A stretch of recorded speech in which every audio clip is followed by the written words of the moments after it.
नमस्कार, मैं चंद्रशेखर जोशी। देवभूमि टुडे में आपका स्वागत है। इस वक्त छात्र और युवा दोनों चर्चाओं में है। विभिन्न विश्वविद्यालयों में, उत्तराखंड की तमाम यूनिवर्सिटीज में छात्र संघ के चुनाव चल रहे हैं और 27 सितंबर को एक साथ सभी स्थानों में चुनाव होंगे। यानी कि छात्र राजनीति की भी सरगर्मी तेज है। छात्र राजनीति भी परिसरों में उफान में है। वहीं युवा भी सड़कों पर है। उनकी नाराजगी की अपनी वजह है। छात्र और युवा देश का भविष्य है। तो नौजवानों की सूझ है, एजुकेशन का मसला है, रोजगार का मसला है और साहित्य जो हिंदी है, क्योंकि ये महीना 14 सितंबर हिंदी दिवस भी होता है, जो कुछ 2 हफ्ते पहले ही बीता है। इन तमाम मसलों पे बात करने के लिए हमारे साथ शिक्षाविद प्रोफेसर JS बिष्ट साहब हैं, जगत सिंह बिष्ट साहब, जिनका लंबा शिक्षा का अनुभव है और इस वक्त भी वो शोभन सिंह विश्वविद्यालय अल्मोड़ा में हिंदी को पढ़ा रहे हैं, हिंदी के विभाग अध्यक्ष हैं, तमाम हिंदी से जुड़े संस्थाओं में रहे हैं। महादेवी वर्मा साहित्य सृजन संस्थान के निदेशक रह चुके हैं और हिंदी के बड़े नाम, हिंदी के विद्वान हैं। तो सीधे उनसे इन तमाम मसलों पर बात करते हैं, क्योंकि आज उनके चंपावत में होने की एक वजह यह भी है कि वो चंपावत तो शोभन सिंह जीना विश्वविद्यालय परिसर चंपावत के छात्र संघ चुनाव के अधिकारी भी हैं। डॉक्टर साहब, आपका बहुत स्वागत है। धन्यवाद। भूमि टुडे में चूंकि सबसे पहले हायर एजुकेशन की ही बात की जाए, जो उच्च शिक्षा का जो हम शोभन सिंह जीना विश्वविद्यालय से शुरू कर रहे हैं, जो 2020 में कुमाऊं विश्वविद्यालय से ये अलग होकर दूसरी यूनिवर्सिटी बनी और इसमें पहाड़ के चारों जिले कवर हुए। तो ये यूनिवर्सिटी इन 5 सालों में किस तरह से काम कर रही है? आज की जो हायर एजुकेशन की जो ज़रूरतें हैं, जो क्वालिटी ऑफ एजुकेशन, उससे फिर एम्प्लॉयमेंट जनरेशन की जो बात है, आज की जो दौर की जो रिसर्च है, उसमें जो हमारा इंफ्रास्ट्रक्चर है, हमारे जो स्कॉलर्स है, पढ़ने वाले पढ़ाने वाले, वो क्या हम उसको उपलब्ध करा पा रहे हैं, उनको दे पा रहे हैं और अन्य यूनिवर्सिटीज से कम्पीट करने की स्थिति में है? मैं प्रोफेसर जगत सिंह बिष्ट, मैं पूर्व में शोभन सिंह जीना विश्वविद्यालय का ये वाइस चांसलर भी रहा हूँ और यह विगत अब जब वैसे पूर्णकालीन सेवा की बात करूँ तो 35 वर्ष तो मुझे विश्वविद्यालय में हो गए हैं। मैं कुमाऊं विश्वविद्यालय से मैंने नौकरी शुरू की। अब मैं शोभन सिंह जीना विश्वविद्यालय का हिंदी का प्रोफेसर हूँ। कोई प्रशासनिक पद या एकेडमिक पद ये ऐसा नहीं है विश्वविद्यालय में जिसमें मैंने काम नहीं किया हो। अच्छा, सवाल आपने बहुत बढ़िया किया है कि इस समय उच्च शिक्षा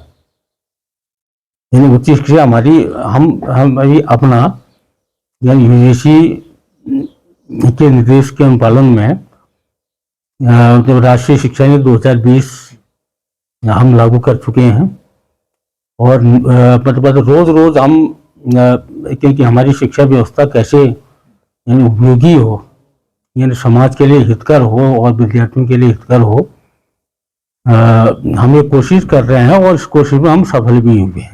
एक बात। अच्छा, दूसरी बात आपने ये भी उठाया कि 2020 में अगस्त में हमको ये पहले कुलपति मिले थे प्रोफेसर रमेश भंडारी जी। ये तब से हमने चलना शुरू किया। उससे पहले हम कुमाऊं विश्वविद्यालय की हिस्ट्री होते थे। तो ये 2 साल के बाद किन्हीं कारणों से उनको अपने पद से जाना पड़ा। यानी उसके बाद मेरे पास जो कुलपति का प्रभाव यानी प्रभार आया। जब मैं कुलपति था तो मैंने कोशिश की कि मेरे ये अध्यापक, ये मेरा कैंपस, ये सब ठीक ठाक हूँ। उसमें खैर चंपावत में की अधिसूचना जारी नहीं हुई थी। उसमें 3 कैंपस थे, पिथौरागढ़ और बागेश्वर और अल्मोड़ा तो था ही। तो समायोजन मैंने 54 टीचरों का उसमें समायोजन किया था और इन 25 कर्मचारियों का जो मैंने समायोजन किया। और लेकिन उसके बाद क्या हुआ कि ये कुछ ऐसी चीज़ें उत्पन्न हुई कि धीरे धीरे ये जो समायोजित टीचर थे कॉलेज के, वो सब हमसे अलग होते चले गए, वो फिर राजकीय सेवा में चले गए। तब बहुत कम वर्ष में मेरे ख्याल से ये 32 या 33 पद थे। ये आज के दिन अब मतलब एक पद नहीं है यहाँ पर। ये काम चलाओ हमारी व्यवस्था चल रही है। जो शासन से हमें शीघ्र यहाँ पर ये पद,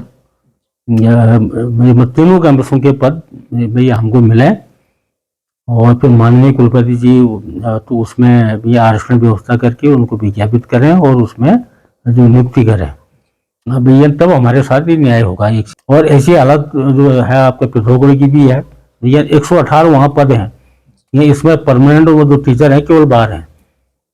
ये बाकी वो केवल गेस्ट फैकल्टी के बल पर वो सब तो महाविद्यालय चल रहा है। सबसे बड़ा ये सोमवंशी जना का सबसे बड़ा वो परिसर है, यानी 10,000 बच्चा वहाँ पढ़ता है। और ऐसे ही बागेश्वर में 42 पद थे, उसमें भी आप 3 जो पूर्णकालिक बच गए हैं। और अपने कैंपस की मैं बात करूं तो बहुत सारे टीचर रिटायर हो गए हैं। मेरे पास आंकड़ा है कि केवल 63 हम टीचर हैं, उसमें से भी हम धीरे धीरे रिटायर होने वाले हैं। हम चूंकि वहाँ भी इसलिए नहीं कर पा रहे कि आज ये जब मैं कुलपति था तो उसमें तो समायोजन वाली प्रक्रिया थी, तो मैं सोच रहा था कि जितना समायोजन हो जाए, यानी उसमें बस तो ये भी समझौता हुआ था उच्च शिक्षा निदेशक और माननीय कुलपति भंडारी जी के 14 बिंदुओं पर जो आपका समझौता हस्ताक्षर हुई थी। यानी उसमें यह था कि बागेश्वर, पिथौरागढ़ संभाग में जितने पद पहले से सृजित हैं, यानी फैकल्टी के, टीचर्स के और कर्मचारियों के, वो पद माने जाएंगे। अब तो मेरी योजना ये थी कि पहले मैं समायोजन के द्वारा भर देता हूँ, फिर उसके बाद एक साथ इन पदों को जो उनकी गणना करके इसमें रोस्टर लगाकर यानी आरक्षण व्यवस्था वो सुव्यवस्थित करके यानी इसमें नियुक्ति करूंगा, ये सोच रहा था। खैर मैं 9 महीने कुलपति रहा, तो मैं भी कुछ नहीं कर पाया। इधर भी अब फिर इधर जो सरकार ने कहा कि ना तो सरकारी पद थे, ये तो मतलब राजकीय सेवा के पद थे, तो जो ट्रांसफर के साथ पद चले गए। तो हमारे पास यहाँ कितने पद हैं ये हमें जानकारी नहीं है, शासन से कोई पत्र आया भी नहीं। और वैसे तो हम शिक्षा के क्षेत्र में बहुत सारे प्रयोग कर रहे हैं। आज जो पाठ्यक्रम है, अगर बच्चा उसको सही ढंग से जो पढ़ ले तो वो किसी भी क्षेत्र में आगे बढ़ सकता है। हिंदी का भी विद्यार्थी है, उसके लिए भी यानी ऐसी व्यवस्था है कि वो आगे निकल सकता है। डॉक्टर बिस्वा, विद्यालय में, यूनिवर्सिटी में, कैंपस में स्टूडेंट पढ़ाई करता है, उसके बाद पढ़ाई के बाद उसकी कमाई, यानी कि पढ़ाई के बाद रोजगार जी। इसके लिए जो आज का जो दौर है जी, रोजगार की संभावनाएं, रोजगार के अवसर कम हो रहे हैं। सरकारी सेवाओं में तो और भी स्थिति कमी की है, तो उसको स्किल्ड बनाने के लिए उसको रोजगार के नए क्षेत्र में जो आज की परिस्थितियों के हिसाब से, तो क्या यूनिवर्सिटी सक्षम है व्यावसायिक शिक्षा, स्किल्ड फुल शिक्षा, एजुकेशन देने के लिए इस तरह के पाठ्यक्रमों को लाया जा रहा है, लागू किया जा रहा है, और पढ़ाने की व्यवस्था, इंफ्रास्ट्रक्चर के स्तर पर वो व्यवस्थाएं हैं क्या? अब ये ऐसा देखिए, यानी हर विश्वविद्यालय की यही प्राथमिकता होती है कि मेरे यहाँ व्यावसायिक पाठ्यक्रम चलें, और हम कर भी रहे हैं। ऐसा नहीं कि व्यावसायिक पाठ्यक्रम अल्मोड़ा में तो बहुत सारे चल रहे हैं। अब यहाँ तो संभाग की मुझे जानकारी नहीं है। अच्छा, पिथौरागढ़ में भी व्यावसायिक पाठ्यक्रम चल रहे हैं और बागेश्वर में भी चल रहे हैं।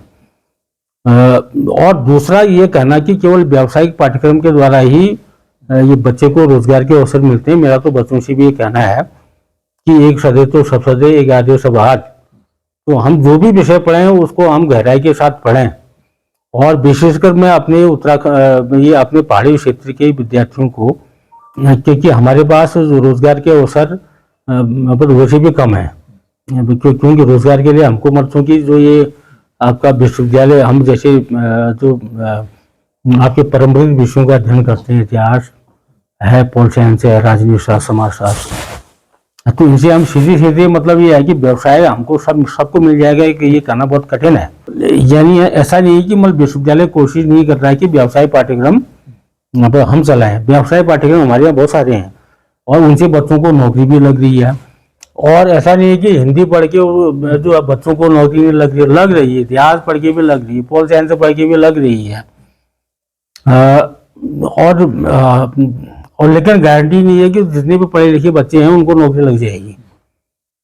मतलब ये तो हमें देखना पड़ेगा, हम लोगों को विशेष प्रयास करना पड़ेगा यहाँ के पहाड़ी बच्चों को, क्योंकि हमारे लिए जो नौकरी की फैक्ट्री है वो शिक्षा विभाग ही है।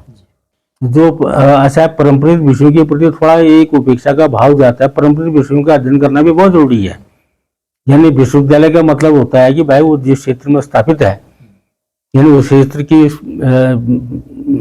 उस क्षेत्र का भूगोल, उस क्षेत्र का इतिहास, उस क्षेत्र की संस्कृति, उस क्षेत्र का की सभ्यता और उस क्षेत्र का लोक जीवन या लोक साहित्य, ये सब वो मतलब जो प्रकाशित हो। हम जो शोध के माध्यम से काम तो कर रहे हैं। आज भी हमारे विद्यार्थी जो स्थानीय जो भूगोल है उस पर भी काम कर रहा है, जो स्थानीय जो अर्थव्यवस्था है उस पर भी काम कर रहा है, जो स्थानीय संस्कृति है उस पर भी काम कर रहा है, जो यानी स्थानीय जो इतिहास है, ये आप तो चंपावत में रहते हैं, ये तो आपका ऐतिहासिक स्थल है। और वैसे तो ये प्रकार समझ लीजिए कि ये पूरे कुमाऊं का प्रमुख केंद्र रहा है, तो जो उसको भी प्रकाशित करना है शिक्षा के माध्यम से। और दूसरा जो तकनीकी शिक्षा की बात करते हैं, तकनीकी शिक्षा के हमारे यहाँ बहुत सारे पाठ्यक्रम चलते हैं, BCA है, BBA है, और इधर आपका विधि है, विधि भी तो व्यावसायिक पाठ्यक्रम है। तो और भी कई चीजें हैं, और भी कई संभावनाएं हैं, रोज रोज नई नई चीजें हो रही। BFA है, MFA है, भाई ये पाठ्यक्रम हमारे यहाँ सब चल रहे हैं। MBA है, MBA भी चल रहा है यहाँ पे थोड़े में है। प्रोफेसर साहब, इस महीने हिंदी दिवस भी हुआ 14 सितंबर को, और आप हिंदी के नामचीन विद्वान हैं। सन्नाटे का वक्तव्य सहित अनेक आपने कृतियां लिखी है। महादेवी वर्मा सृजन साहित्य संस्थान में आप लंबे समय तक डायरेक्टर रहे। तो हिंदी की जो स्थिति है, हिंदी एक तो रोजगार परक, मतलब हिंदी को कैसे रोजगार से जोड़ा जाए, व्यवहार की भाषा बनाने की बात होती है, वो सीमित समय में जब वो हिंदी पखवाड़ा वगैरह होता है तब होती है। वास्तव में वो समाज में अपना रुतबा बनाए, अपनी उपयोगिता साबित करे, रोजगार की भाषा हो, आमदनी की भाषा हो, वो कैसे होगी, इसके लिए आप क्या सुझाव देंगे? अब ऐसा देखिए, हिंदी हम देखते हैं ना पूरा उत्तरी भारत, यानी उत्तरी भारत आप समझ लीजिए मध्य प्रदेश से ऊपर, यानी हिंदी संपूर्ण भारतवर्ष में आपकी इसमें पढ़ी जा रही है, उसको समझा जा रहा है। अब क्योंकि हिंदी एक बृहद, ये भारत के बृहद भूखंड में बोली जाती है, तो एक बहुत बड़े क्षेत्र की भाषा होने के कारण ये जो व्यापार की भाषा तो बनी गई है। तो ये अपने आप में व्यापार की भाषा तो है ही है, व्यवहार से व्यापार तक जो है वो ऐसा नहीं कि हमारी वो जो मातृभाषा से वो यात्रा शुरू करती है और हमारी जो हमारी सारी आवश्यकताओं की पूर्ति करती है, चाहे वो आपकी सांस्कृतिक आस्था हो, चाहे आपके धार्मिक हो, चाहे राजनीतिक हो, या चाहे मतलब आर्थिक हो, वो सारी आवश्यकताओं को फुलफिल करने में ये कोई भाषा भारतवर्ष की इसमें है तो वो हिंदी है। तो मेरा तो कहना ये है कि यानी किसी भी प्रगति में कोई भी भाषा बाधक नहीं होती, बल्कि वो उन्नति के कारण। आचार्य प्रसाद द्विवेदी कहते थे कि अगर बच्चों को किसी भी विषय की अगर सही जानकारी देनी है तो वो जो मातृभाषा ये हिंदी के माध्यम से ही मतलब वो शिक्षा दी जा सकती है, क्योंकि उसको सहज रूप में सीखेगा ना। अगर वो या तो बचपन से जिस भाषा में होगी उसी में वो निपुणता हासिल करेगा ना। तो इसलिए ये कहना कि आज के वैज्ञानिक युग में जबकि जो नए नए आविष्कार हो रहे हैं, नई नई चीजें सामने आ रही है, हम बहुत आगे बढ़ रहे हैं। हम आज की दुनिया में कदम चाल मिलाने के लिए ये हिंदी भाषा ये कहीं पीछे नहीं है, ये मेरा कहना है। प्रोफेसर साहब, अब चूंकि आप यहाँ चंपावत परिसर में चुनाव अधिकारी के रूप में भी आए हैं, तो जो छात्र राजनीति की जो दिशा है वो कैसी है? जो छात्र राजनीति पहले उत्तराखंड के जो पहले निर्वाचित मुख्यमंत्री ND तिवारी साहब हो, ये तमाम और नेता हो, जो राजनीति जो स्टूडेंट पॉलिटिक्स से आगे जाते थे, मेन स्ट्रीम की पॉलिटिक्स। तो अब जो छात्र राजनीति का दृष्टिकोण हो गया है, जो जिस दिशा में हो जाती है, क्या वो दिशा भटकाव है या वो सही दिशा में है? छात्र राजनीति समाज की प्रगति में, समाज के मुद्दों को उठाने में, छात्रों के मुद्दों को उठाने में मददगार है? किस तरह? अब ऐसा देखिए कि छात्र संघ यानी जो है छात्र संघ चुनाव वो जो है होना अलग बात है, और वो जो चुनाव लड़ना भी अलग बात है। और वैसे तो ये है कि शासन के माध्यम से जो बच्चा इसमें प्रतिभाग करता है, प्रत्याशी के रूप में विभिन्न पदों पर वो जीत हासिल करता है, यानी उससे ये उम्मीद की जा सकती है और जो की जानी भी चाहिए कि वो जो समाज का प्रतिनिधित्व कर रहा है और जो चीज़ों को सही दिशा की ओर ले जा रहा है। भाई ये इसका तो शासन का उद्देश्य यही है। आज जितने भी ये बड़े बड़े मंत्री हैं, चाहे केंद्र सरकार में हो, राज्य सरकार में हो, उनको उच्च शिक्षण संस्थान से निकले हुए ही ये जो शासन के पदाधिकारी हैं, जो किसी किसी संगठन से जुड़े हुए हैं।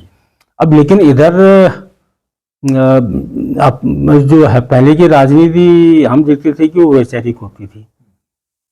अब इसी कुमाऊं में यानी आपने देखा होगा, ये अलग राज्य बनाओ, उसी आंदोलन को ले लीजिए ना, तो उसमें छात्रों की कितनी महत्वपूर्ण भूमिका रही है।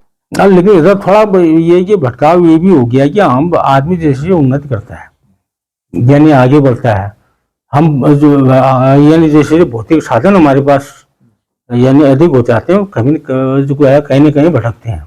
मैं कई विद्यार्थियों से कहता हूँ भाई, यह छात्र संघ केवल छात्र हितों के लिए होना चाहिए, यानी समाज में क्या हो रहा है उसको देखने के लिए होना चाहिए। यानी ऐसा नहीं कि शासन आज भी समाज में अगर कोई चीज हो रही है उस पर नजर रखता है, उसमें काम भी करता है। नेतृत्व क्षमता के लिए तो शासन का चुनाव होना बहुत जरूरी है।